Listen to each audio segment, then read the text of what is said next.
കാസർഗോഡ് ചെറുവത്തൂർ സാമൂഹ്യാരോഗ്യ കേന്ദ്രത്തിൽ ഡിവൈഎഫ്ഐയുടെ ഹൃദയപൂർവ്വം പദ്ധതി 6 വർഷം പിന്നിട്ടു. 50,000 പൊതിച്ചോറുകളാണ് ഇതിനകം വിതരണം ചെയ്തത്. വയറെരിയുന്നവരുടെ മിഴി നനയാതിരിക്കാൻ ഹൃദയപൂർവ്വം 2018 മെയ് 1 ഡിവൈഎഫ്ഐ ചെറുവത്തൂർ ബ്ലോക്ക് കമ്മിറ്റിയുടെ നേതൃത്വത്തിൽ ചെറുവത്തൂർ വി സ്മാരക സാമൂഹികാരോഗ്യ കേന്ദ്രത്തിൽ പൊതിച്ചോറ് വിതരണം ആരംഭിച്ചത്. 6 വർഷം പിന്നിടുമ്പോൾ രോഗികൾക്കും കുട്ടിയിരിപ്പുകാർക്കുമായി 50,000-ലധികം കൈകളിലേക്ക് പൊതിച്ചോറിന്റെ സ്നേഹമെത്തിക്കാൻ കഴിഞ്ഞു.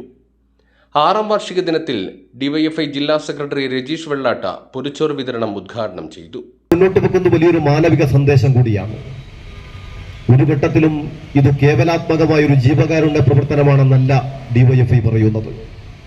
ജീവകാരുണ്യ പ്രവർത്തനത്തോടൊപ്പം സന്നദ്ധ സേവന പ്രവർത്തനത്തോടൊപ്പം ഏറ്റവും മഹത്തായ ഒരു സന്ദേശം കൂടി, ഒരു രാഷ്ട്രീയ പ്രവർത്തനം കൂടിയായി ഈ പൊതിച്ചോറ് വിതരണത്തെ ഡിവൈഎഫ്ഐ ഏറ്റെടുക്കുകയാണ്.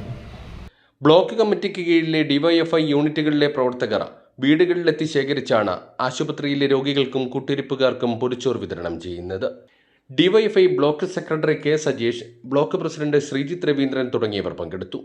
കൈരളി ന്യൂസ്, കാസർഗോഡ്.